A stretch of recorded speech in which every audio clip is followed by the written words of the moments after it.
पहले तो मैं सारी বলিউড অভিনেত্রী কঙ্গনা রনৌতকে ঘিরে আবারও নতুন বিতর্ক।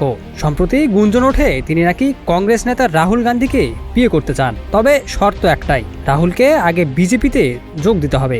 এমন খবরে সোশ্যাল মিডিয়ায় শুরু হয় তুমুল আলোচনা। তবে এই দাবিকে সম্পূর্ণ ভুয়া বলে উড়িয়ে দিয়েছেন কঙ্গনা নিজেই। তিনি স্পষ্ট করে জানান এমন কোনো মন্তব্য তিনি কখনো করেননি। ক্ষোভ প্রকাশ করে অভিনেত্রী বলেন, এটা একেবারে জঘন্য এবং মিথ্যা কথা।